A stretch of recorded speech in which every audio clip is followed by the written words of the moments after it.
Happy home. Save on energy costs. Keep out drafts and update your home with beautiful new windows, doors, and storm doors from Home Warehouse. Your one-stop shop for your exterior building needs. Roofing, shingles, metal, and commercial rubber roofing. Shutters, siding, soffit and fascia, railing, as well as flooring. Home and gun safes, wood pellets, and dog food too. So for selection, great prices, and hometown service, see Sandy and Donnie at Home Warehouse, Connellsville Street in Uniontown, wishing you a happy holiday season. Shop Monday through Friday, 8 to 4:30, Saturday, 8 to noon, closed Sunday and holidays.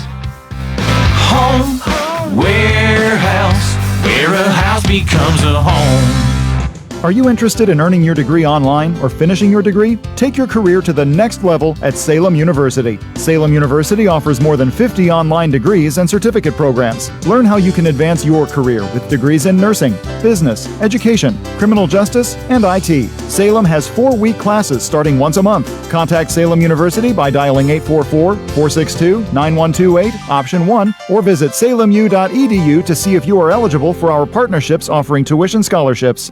I'm Aaron Zolbrod, owner and founder of the health insurance store in Connellsville, and I have an important message for those on Medicare. Premiums for Part B, Advantage plans, and supplements are all increasing for 2026. In addition, many people will be faced with higher medical copays and $600 to $1,400 in additional out-of-pocket medication costs next year. Don't panic. You have options, and the health insurance store can compare every competitive Advantage plan and supplement side by side, ensuring that you get the coverage you need at a price you can afford. Since 2008, over 20,000 people have put their trust in the health insurance store to help them navigate the Medicare maze. With all the current and future changes, higher premiums, and out-of-pocket costs, never has it been more important to have an experienced and caring agency looking out and advocating for you. For a no-cost consultation, call the health insurance store at 724-603-3403, 603-3403, or visit us online, www.getyourbestplan.com, getyourbestplan.com. And you'll see there's a whole new Ford for you and me. Ready, set, Ford. Thurby's Riverside Ford is pleased to announce the 2025 model year-end sales event going on now. If you've been waiting for the perfect time to upgrade your ride, this is it. For a limited time, get 0% APR for 60 months on some of Ford's most popular models. That's right, Explorer, F-150, Super Duty, Escape, and Transit vans, all with 0% for 60 months, no money down. Looking for a great lease instead? We've got the deals for you and the inventory too. Lease a new 2025 Ford Bronco Sport Big Bend for $399 per month, or for just $499 per month. Lease a new 2025 Ford Explorer Active, F-150, STX, or Bronco Big Bend. Offer valid for 36-month lease with 10,500 miles per year. Ford financing required. Tax and license extra. First payment due at sign. It's all happening right now, but hurry in. These offers won't last long. Stop in and see Joey, Jimmy, Sammy, or Ashley at Thurby's Riverside Ford, your presidential award-winning dealer located 1 mile past the casino at Nemacolin. Offer ends January 5th, 2026. Watch The Catholic Accent this Sunday morning at 11:30 on WPXI. As we begin the season of Advent and prepare our hearts for the light of the world, learn why we celebrate this season as we move toward Christmas, and how your family can participate in this season of hope. Discover what we know about Mary, the Mother of Christ, her role in the Nativity, her travels across the diocese, and how she continues to care for those in need during this season of hope. Tune into The Catholic Accent this Sunday morning at 11:30 on WPXI. The views and opinions expressed on this program are those of John Marietta and do not necessarily reflect the views of the Fayette County Recorder of Deeds Office or Fayette County government. This program is privately produced and funded, and no county resources are used for its production or promotion. I pledge allegiance to the flag of the United States of America and to the republic for which it stands, one nation, under God, indivisible, with liberty and justice for all. I was trucking up the highway, minding my own lane, with some dude in a Prius went and flipped me off. Guess my redneck hit him wrong. Seems like everyone these days is a ticking time bomb full of hate for folks like me who don't agree and ain't ever gonna change. And it gets me thinking, hey everybody, this is John Marietta and I am the Hillbilly. Today's show is being brought to you by Burr & Krause Funeral Home, Thundering Hills Feed and Supply, Fayette County Recovery Storage and U-Haul, do the IDF of Fayette County, HC Containers. Look them up. They got storage for you. If they don't, they'll find it. Laser Brothers in Uniontown. Highline Motorsports. Humbert Sanitation and Septic Pumping, Fayette Structures, Country Motor Sales, Premier Auto Glass, Fayette County Mega Patriots Group, HBJ Radio, Mauser's Tire Center, Solid Foundation Ministries, The Ink Spot, HBJ LLC, Mung's Auto Body and Repair, and the Fayette County Mega Patriots Group. I took a week off, or maybe 2 weeks off now, Nick, huh? But anyways, I'm going to be back, and I'm back now for a while. We'll see what happens, but let's get started. Give thanks to the Lord, for He is good. His love endures forever. That's Psalms 107:1. Folks, I'll tell you what. Thanksgiving isn't just a holiday. It's a heritage. It's a spirit that runs deeper than turkey and pumpkin pie. It's the story of people who stopped everything, stopped the work, stopped the struggle, stopped the noise, just to bow their heads and say, "Thank you, Lord." And that goes all the way back to 1621, when a small group of pilgrims, barely half of them still alive after the brutal winter, gathered with the I'm going to say this wrong, Wampanoag tribe, one more time, Wampanoag tribe, to give thanks for a harvest that saved their lives. Think about that. They didn't wait until everything was perfect. They didn't wait until life got easy. They gave thanks in the middle of hardship because they knew every blessing comes from above. That's the spirit of America. That's the spirit of faith. And that's the spirit of Thanksgiving. When President George Washington declared the first National Day of Thanksgiving in 1789, he said it was a day to give thanks for the favorable interpossessions of his providence. In other words, every success, every victory, every mercy we've ever known comes from the hand of God. Then in the middle of the Civil War, President Lincoln made Thanksgiving a permanent national holiday. Why? Because he believed in the darkest moments this country had a purpose, a future, and a reason to give thanks. And folks, that's something we need to remember today. Thanksgiving isn't just about the blessings we can see. It's about the faith that carries us through the battles we're still fighting. It's the coal miner giving thanks for another year of work. It's the farmer giving thanks for another harvest. It's the mother giving thanks for her children gathered around the table. It's the veteran giving thanks for the country he served. It's Fayette County giving thanks for community, for freedom, and for the grace of God that carries us this far. So as we gather this week with family and friends, let's remember the heart of this holiday. Not the chaos, not the commercialism, but gratitude. Real, honest, humble gratitude for our blessings, for our freedoms, for the loved ones at our table, and for the memories of those who are no longer with us. As we say in this county, faith first, family always, and freedom forever. I want to wish everybody right now a happy Thanksgiving, and may God bless you and keep you today and always. Like I said, I took a week or two off here, and I'm going to take another week or two off after this week. I'll be on Friday. We're just trying to get things all lined up and get things back in order again after the election and everything. And I can't say enough for all the people that voted for me. I want to thank them one more time. That's what I'm thankful for that. I'm thankful that they're putting their trust in me one more time. As the recorder of deeds for Fayette County. I do have a guest with me today, and she wrote some notes down for me to try to follow here. And as always, I'm always organized, and I got everything taken care of. But anyways, I want you to introduce yourself for me. Well, thank you so much, John. Thanks for having me today. I'm Paula Cinti. I am the director of the Stony Brook Foundation, and we are a nonprofit therapeutic riding center located in Acme, Pennsylvania. And actually, you're in Westmoreland County. Yes, Westmoreland County. And if you go to the turnpike, if anybody that goes to the turnpike or gets off at Donegal, they just got to look down to the right and they can see the big barns. Mm-hmm. And I was up there a week or so ago and dropped some hay off in a nice facility. I mean, Thank you, I John. was impressed. Everything was clean. The barns were clean, and I don't know if the Yins did that because you knew I was coming or not. But Well, you are a very special guest, but we do like to keep it a little. We like to keep it clean. And I actually seen a horse up there that I probably figure I could ride. You probably saw Onyx. Was he all black? He was all black, and I think he had a little bit of Belgium in him, maybe. Yeah, we have. Onyx is our largest horse. He towers above, most horses. I think he's 17.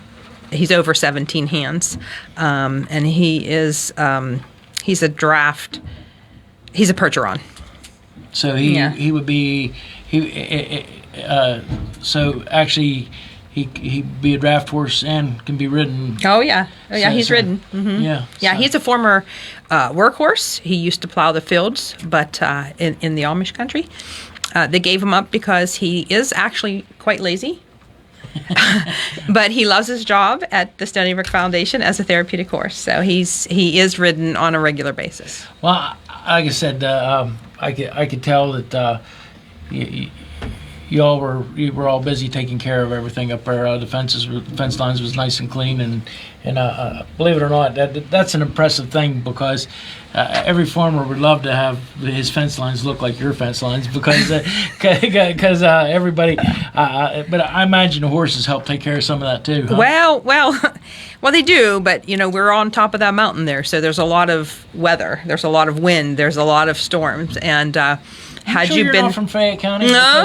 Because that's one of them things that people from Fayette County say. Well, at least people from Dunbar they say weather. Yeah. Instead of weather. Well, you just never know about the weather up there. But one thing's for sure, it's very, very windy. And just a couple months ago, or less. My fence lines didn't look like that. My gentleman on our board, Ryan Hickey, he also makes sure that the maintenance is up to par. And he got somebody out there over the last probably month to really clean up the fence lines. Yeah, I was very impressed. I really was. And actually, how many horses do you keep up there? I mean, I'm not following your monitor. That's okay. That's okay. That's more of a guideline there. We have 13 of our own. We have a 14th one there that we actually, even with 13 horses, we do not have enough horses. Many of our horses are aging and have been in the program a very, very long time and need to be retired. So we have a pony camp in the summertime. In June, and in June we needed additional horses because we did not have enough horses to get through that camp. So my barn manager, Christina, brought her horse. He came for the camp and he stayed for the hay. So he is still there. He's a perfect. He really wasn't trained to do therapeutic work, but he's got the best. Ground manners. He is the epitome of a therapeutic horse. So he has stayed. So we have 14 there currently. Well, I didn't know how many. So you have 14 that are staying there, and then if you need extra horses you have different camps and things. But I guess that tell us about Stony Brook Foundation. Let's start. Yeah, let's start from the beginning. Well, we are a nonprofit therapeutic riding center, and we were founded, John, in 2008. We were founded by John and Deborah McCain, and our mission is to improve the lives of children and adults who have different disabilities, as well as other special challenges. And we do that through a therapeutic partnership with our horses. So disabilities, this could be a physical disability, this could be an intellectual disability, and then I said special challenges. So we have folks there who are processing things associated to a past trauma. We have folks there who are healing from grief, and we also have a veterans program. Our main mission is those with intellectual and physical disabilities, and the majority of our students or program participants do have some type of intellectual disability or Down syndrome, autism, things like that. But we do have, as I said, physical disabilities. We have multiple sclerosis, muscular dystrophy, any special challenge that you can think of. We have probably had somebody with that, as well as we have a veterans program. And that's what I was just going to ask you about. Do you have a veterans program? We have a veterans program. They come every week. We have time reserved for the veterans, and they don't get canceled for anything unless they cancel, you know. But we have that, and we're finding that they are really loving their time with the horses. We have a therapist there with them to help them process the different, you know, they've got PTSD or other challenges that are very unique to a veteran. So the program is led by Christina, who is also a certified therapeutic riding instructor, as well as the therapist who comes as well, Sean Britt. Well, Christina was going to be with us today. We can give a little bit of an update. And yes. I guess she slowed down for a stop sign or something, and somebody ran into the back of her pickup truck. Yeah. But we'll have you on again. Pastor Tom that does the other therapeutic riding, and I think this is just so wonderful. He wanted to be here with us today too, but he said hopefully we can do this together another time. Oh, that would be fantastic. I know now. You've already went through the children and adults, but the challenges that you would have with this program, what would be specific to? Okay. Do you want to go through any of that? So, like the challenges that our students might have, or yes, or what the challenges you have, because I'm sure if I took Nick up there, we could get him on a horse and we could lead him around a little bit. But I'm thinking that he might be a little bit timid or something. I would. I mean, if he could watch the football game while he was riding a horse, maybe we could figure that out. It'd be okay. But we'd have to get his mind off. Oh, he could wear a hat, and he can wear one of those. You know how like people wear those. What are they? Those cameras. Yeah. Well, he can wear a little TV up there, a little monitor, and he can watch the game. I love that. God bless you. You know what, though? We have individuals who are very fearful at first. In fact, let me share a story with you about Mary. Mary is an 11-year-old little girl, and she has her special challenge is anxiety. She had such anxiety that she was physically ill. And so her mom wasn't quite sure what else to do, so she called us and she signed her up for weekly lessons with us. And the first day Mary came, she was very afraid. And now, you know Onyx that you saw, that big horse? Yeah. She now will go to Onyx's stall, harness him herself, lead him to the other side of the barn. And I have a picture of her, little 11-year-old Mary, leading this giant horse through the barn, like from the back. It's just so dear to my heart. And she'll take him to the other side where she does need help tacking him up because he's so big. And then she rides his horse. She's very empowered by, just knowing that she is the one in control of this horse. She's steering him. He's doing what she asks him to do, which is really something because he doesn't always do what we ask him to do. He is lazy, as I said, but he'll do whatever Mary asks him to do. So you said Onyx was 17 hands high. He's over 17 hands high. Mm-hmm. Okay, so now if I was just what's that relate to? Onyx, believe me, I seen Onyx, I think his back was about as 6 foot high. Yeah, pretty close. And honestly, I always forget the math, but let's just say that's very vague. We could look that up if you want to Google it. I forget how many inches the hands correlate to, but people come there and they say that he's the biggest horse they've ever seen. Now he's not the biggest horse I've ever seen. No. But and most of my staff, I'm certain, have seen bigger horses. Well, but when we give tours, and we like to give tours, we like to invite the public in to see what it is that we do and to meet our horses and my team, and they're all just wowed by how big Onyx is. Now, were you close? Was he in his stall? He was out. Oh, there was two black ones, and one was a little bigger than the other one, and I'm assuming that was the one. Yeah. The other one. If there were two black ones, that would have been Onyx and Zara. She's our third biggest horse in the barn. We have three large horses like that, and we call them our bigs. But Onyx is the biggest. Coming in right behind him is Bella, and then Zara, the other one that you saw. Well, I actually my wife likes to ride horses, and she got me to ride horses in a couple different places, and I enjoyed it. I will tell you, it's you leave the cell phone in the barn, and you just ride the horse. Yeah, it's because you definitely we were on the top of the mountain up at down in West Virginia, and I can't think of it. We were to the top of the mountain, and the trainer, he told me, he says, you need to leave your cell phone here, because he said the last thing you want is to spook a horse on the side of the mountain.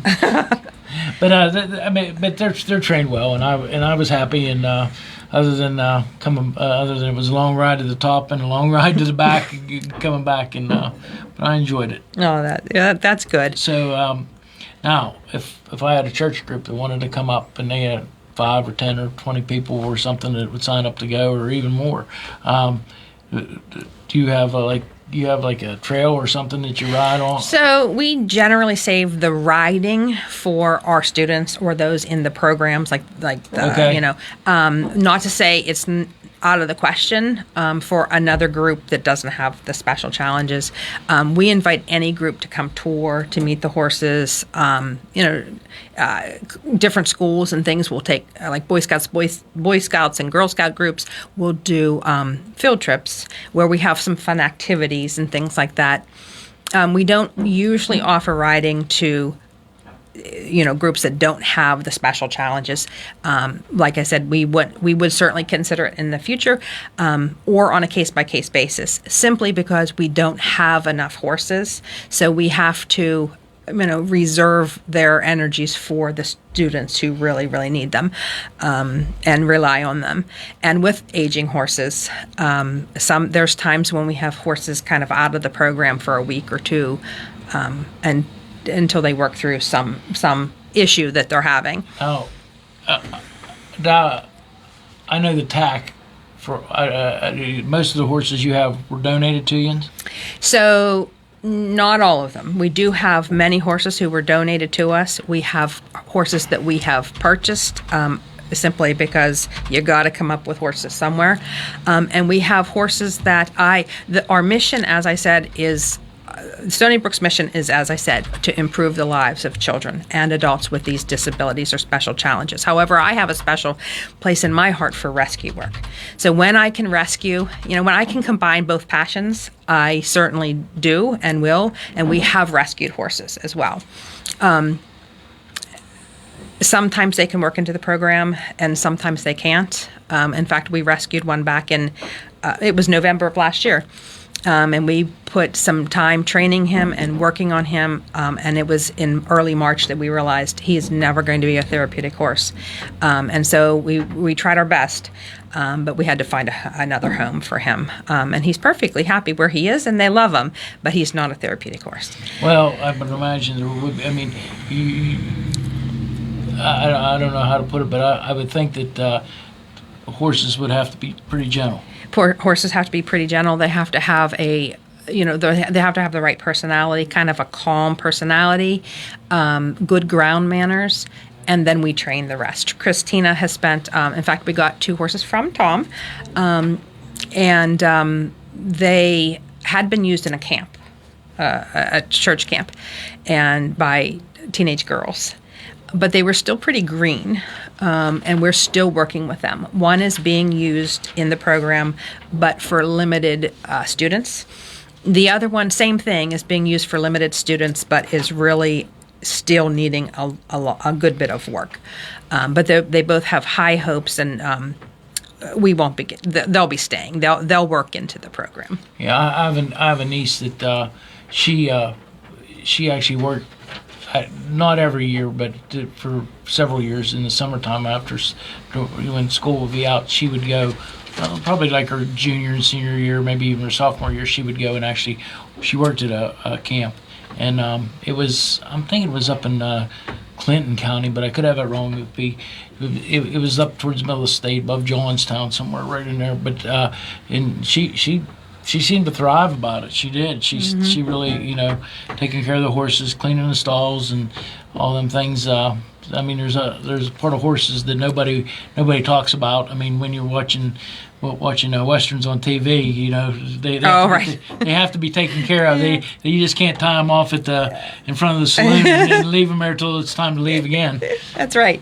Well, you got to take the good with the not so great, I guess. And horses are just, I think there's such a unique bond between humans and animals in general, but there's something really special about the bond between a human or humans and horses. I think. And you know, that's why a lot of our students get so much value out of the therapeutic programs, but our staff do as well. It's every day is not pretty. You know, every day brings something different as well. But my staff love working with the horses, and it's very rewarding for them as well. Do you have any stories about veterans that you want to share with me? Veterans are near and dear to my heart because my brother served, and I had 3 uncles that served in World War II, and our family. But I think we don't do enough for our veterans. I agree with that. So this is something that. That really I'm really interested in. Well, you'll have to come up maybe someday and veterans program is Friday mornings. I'll invite you, and you can come up and maybe meet with some of them. But there are certain things that I can't share, of course. But what I can share is that our veterans, you know, veterans tend to maybe not always follow through with programs or things like that, and it's not just veterans. Actually, it's people in general. And if you tell anybody, you know, this is for mental health, or this is therapy, or you add that element in there, they really don't always want to participate. But our veterans are faithful to the program. They're there every single week. And a couple of them were in a very dark place before they came to us. And in fact, if Christina were here today, she would tell you that the veterans program, she loves it all. She's great with all of our students, but the veterans program is really the thing that she loves the most. And one of her most memorable moments she would share with you is that when one of our female veterans, shared with us that she was just truly in a very dark place, and the veterans program with Stony Brook has really changed her outlook. It has just really changed her life. And I think that's true of all of the veterans who come. It's given them, a purpose. It's given them a place to be. They work with the horses. They get these horses to do things. We set up obstacle courses in the arena, or different things for them to try to get the horses to do, and it's pretty neat to watch them. They had no experience, if I'm not mistaken, with horses before, and now they're leading the horses, and just you'd never know that they had no experience before they came. Now, you said arena. Now, do you have an indoor arena also? We have an indoor arena. I'd like to, in the future, build an outdoor arena as well when funding permits. It's not an option right now, but someday, hopefully, it will be. So everything's indoors. We'll take the trail rides, or we'll take students outside just to get the horses and the students and the staff a little bit of fresh air, sunshine when the weather permits. And we have a small loop that we'll do like right around the building, but mostly everything is done right in the arena. Now, how many acres do you use? We have 54. You have 54 acres. Mm-hmm. Yeah. And that, believe me, I don't know if people listen in, but like I said, that's a lot of ground to take care of. It is a lot of ground to take care of, and we are we're a nonprofit, so it's not always easy. I'm not going to lie. 2024 was very, very dry with grants, and I thought, 2025 is going to be the year. And it wasn't, but I just know that 2026 is going to be the year. So it's definitely not easy taking care of that amount of property. My two biggest expenses are feeding the horses. Payroll and feeding the horses. In 2024, I haven't tallied it for 2025 yet, but in 2024, our expenses for the horses exceeded $55,000. So that's quite an expense. But they are the heart of the program. Without the horses, we have no therapeutic, equine program. That's about $5,000 a horse, or $4,000 a horse, 14 horses. Yeah, and with aging horses, you can imagine that that cost goes up. Well, yeah, because of the veterinarian care. Veterinary Now, care, supplements, medications. Do you have that was my next question? Believe it or not, I mean, do you have trouble with getting a vet? No, we have no trouble keeping a vet. We're blessed that way. We've got some good vets. So you use several vets in the area. We use a couple. And I probably know their names, but anyways, I think that because most vets nowadays, you have a hard time finding them to do, I want to say, larger animals. Yes. Let's put it that way. Yes. I mean, we had cattle, and like I said, it got to the point where we had to learn a lot of things on our own to take care of things, because to get a vet to come out. Now we were fortunate at the time. We had a good vet here in Fayette County that he would come out, but then he had to give it up because of the physical of it. He just couldn't take care of it all anymore. Yeah. I mean, you spend a whole day indoor taking care of cats and dogs and all the other little small creatures that people keep in their homes, and then you got to come out and work on the farm in the mud and in the dirt, and it's hard to find somebody to do that. But one thing I will say is, now, how big is the building that you'll house the horses in? Do you have an idea how big that is? It seemed to be like a 40-foot wide building. I could be wrong about that, but it was either 40 or 50. But I couldn't tell how long it was because it was dark inside. Oh yeah, it's pretty long because the arena is on the other end. We've got our horse stalls, and then right on the other end is the arena. And I apologize, I'm drawing a blank. I actually did just know this answer recently, but I don't recall how long it is. Now, you all built that? No, we did not build that. We were founded. The foundation was founded in 2008. The facility where we operate currently used to be a working farm. Okay. That was the Dickert farm.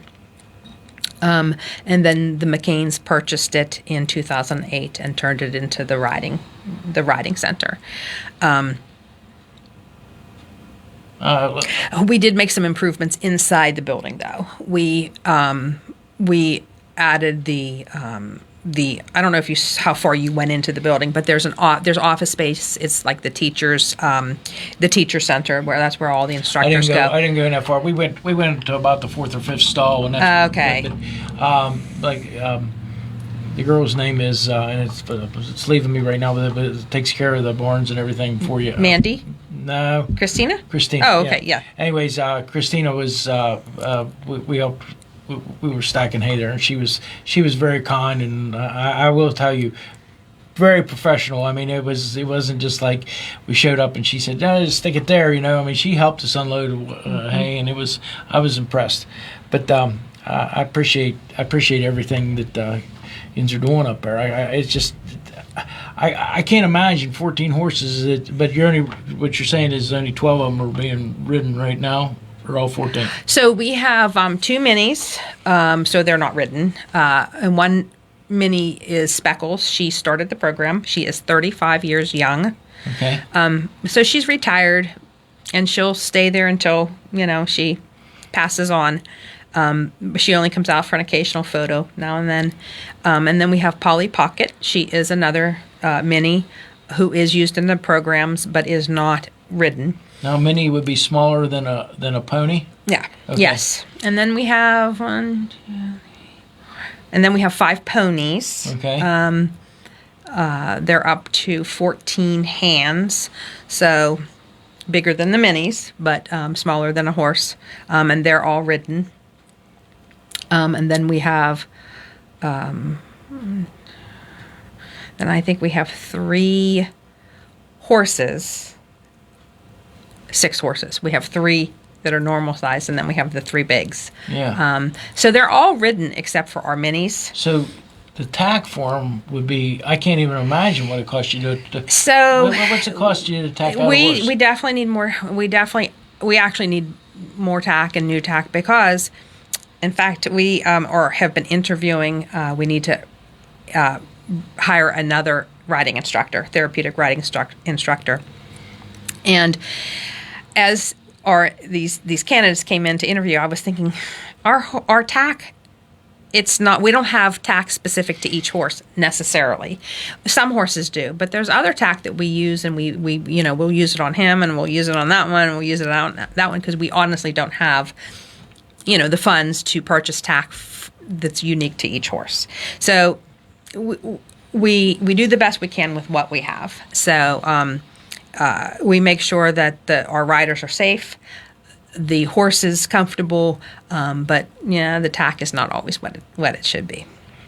Well, I mean, I know what saddles cost. I mean, I have a good idea, and you just can't go buy. You have to buy good saddles. Yes. So I mean, you can't. Yeah. So I understand because and then they have to be adjustable and they have to be able to use them. And, now, of course, the big horses, their tack would be specific to them. Yes, it would. And we actually started a wish list. I have one of my instructors, Meg, created a wish list. They actually, the instructors and the barn manager has given me a wish list so that I know when it's time to purchase. I get a grant come in or I get some donations and I purchase for the horses. When the horses have everything they need and everything is taken care of, then if I get some, there's never any extra funds. But when there's funds, I put it back, obviously right back into the programs, and I'll buy tack and different things for the horses. But we actually also are going to put that out there for donors and students and different people to, they'll see from the list what it is that the horses are asking for. So how do you, I guess I'm going to ask you, how do you fundraise? Do you have a big barn dance or you? No, but maybe we could do that. We have a clay shoot every year at the end of September. It's always the last Sunday in September. So I think next year's the 29th of September. For the first time last year, we had a night at the races. We had it right in our arena. That's a fun thing to do. Yeah, it is. It was our first one, and I'm not going to lie, we were a little bit nervous, and none of us had done one, and many of us had never even been to one, but it went very well, so we'll have to do another one. I can't remember the date, but we have it planned. It's the Saturday before, I think it's the last Saturday in April. It's the Saturday before the Kentucky Derby.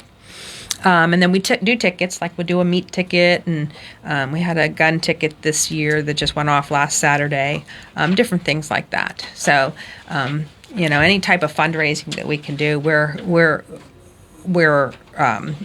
try to not bombard staff and our students with fundraisers, but that's what keeps the whole thing going. And it would be a shame to not raise the funds to be able to keep it going. Now, like I said, Yins will accept federal grants, state grants, or do you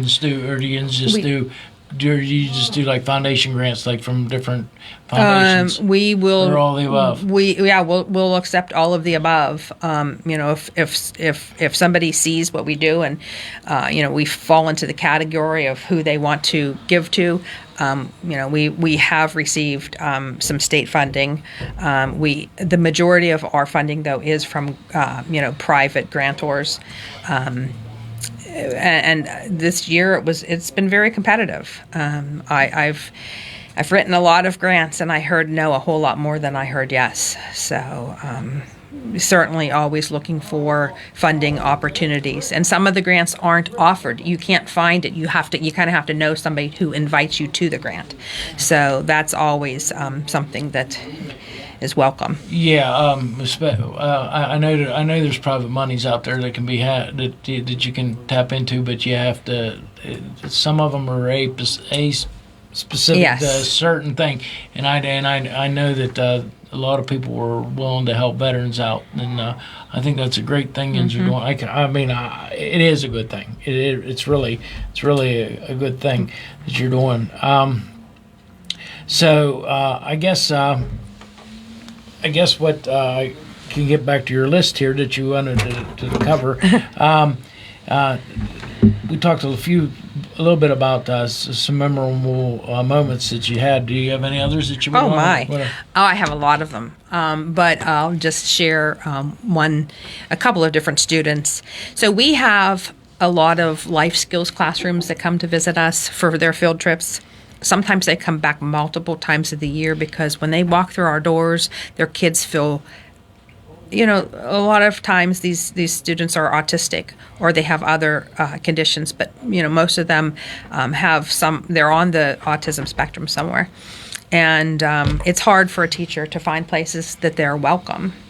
So when they walk through our door, they're welcome and they're loved and they're smiling. You've got to check out our Facebook page and watch over the last couple of weeks. We've had several field trips and the smiles on these kids' faces.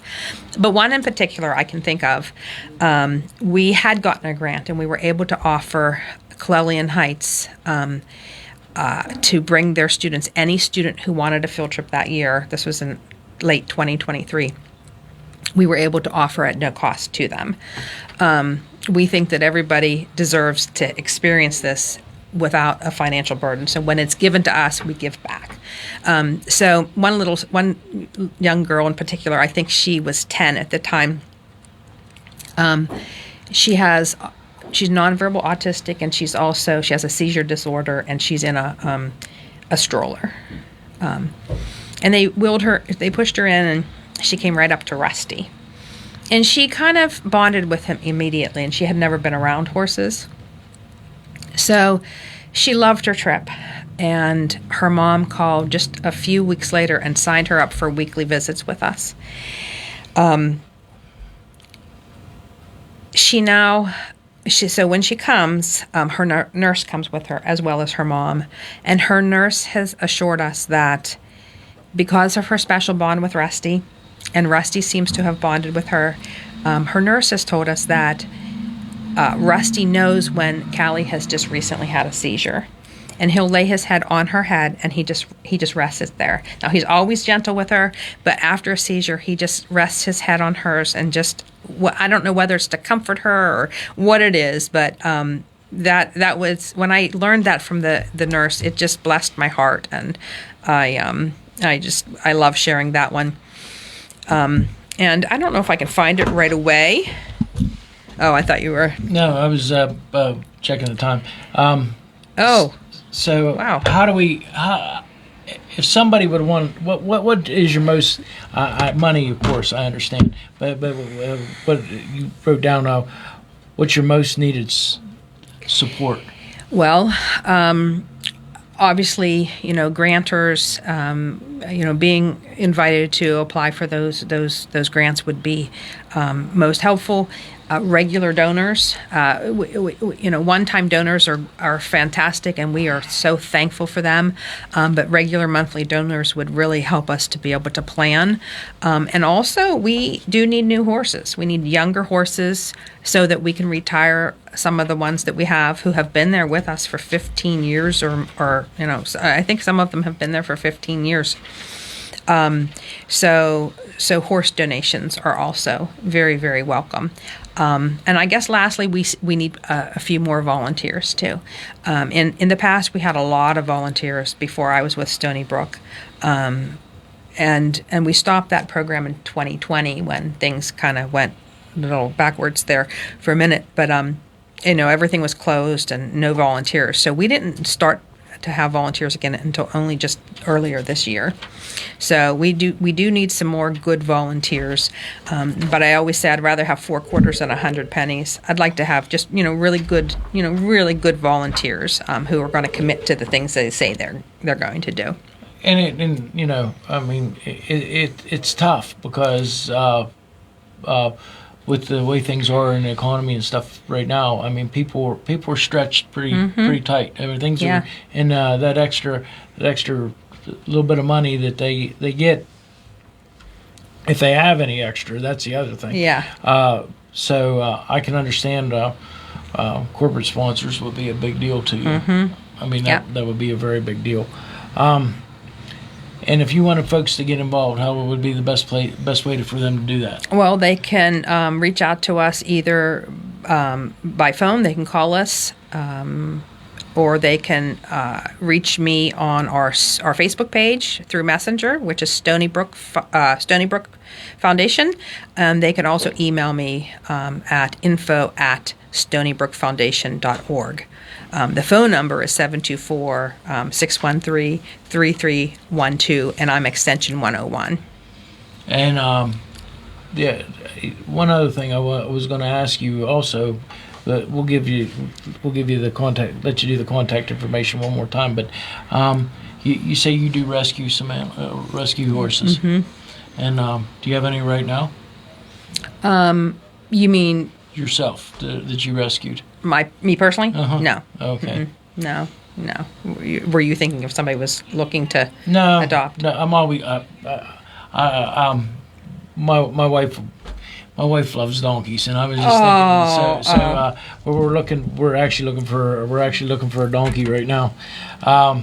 It's just a hillbilly thing, I guess. But anyways, and she'd be. But we've had donkeys before, and we've had, I'm intrigued by mules. I don't know why, but I am. I love to watch mules move. And wow! Yeah. Oh well, I hope you find one. I'll keep my ears and eyes open. We will when the timing's right. That's right. But like I said, my son's, if he's listening right now, he's cringing. He's thinking like, oh dear, I'm going to have to take care of a mule now too. So, but we really. I was really impressed with the facility. I will tell, and I've said that already. And I do want to thank you for inviting me up. And I will come up one day when the veterans are up there, and we'll spend some time up there. That's fantastic. I think it's something that how do I want to say it? It's something that we need to push forward. And I do know that.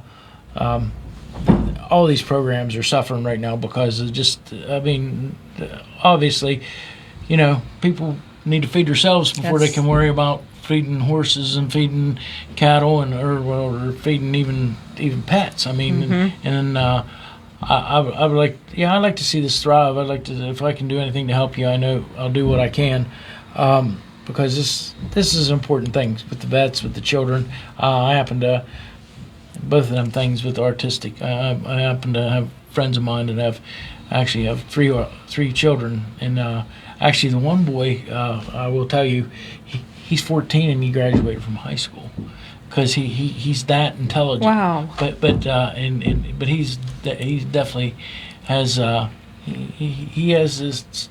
How do I want to say it? He has certain issues about certain things, and I think he would do. We'll see. We'll see if we can get him up there. See if we can get him to spend some time up there, and maybe we can get him. That would be great. Because that's. I mean, he's so. I was talking to him just this morning, and he was actually speaking Latin to me because he wow. Yeah, I mean, he can speak fluent Latin, and he's 14 years old. Oh, and he told me, he said I gave him a Bible verse and I wanted to translate it in Latin, and he translated it for me. He said, "Now, do you want it in normal Latin or do you want it in all these?" I said, "I want it so I want you to teach me how to say this." And he said, "I don't know." He said, "Hillbillies ain't very good for Latin, but I'm going to learn this one." But I appreciate you coming in. I appreciate your time, and one more time, contact. Okay, the phone number is 724-613-3312, extension 101. You can reach out on Facebook, which is Stony Brook Foundation, and I'm on Messenger on that, or email, which is info@stonybrookfoundation.org. Hey, I want to thank you for coming in. Thank you. I appreciate Thanks for it. having us. And I'm getting ready to close my show, as we always do. On this road called life, you have to take the good with the bad. Smile with the sad. Love what you got, and remember what you had. Always forgive, but never forget. People change. Things go wrong. But just remember, the ride goes on. God bless each and every one of you, and God bless America. I am Jon Marietta, and I am the Hillbilly. I'll see you on Friday.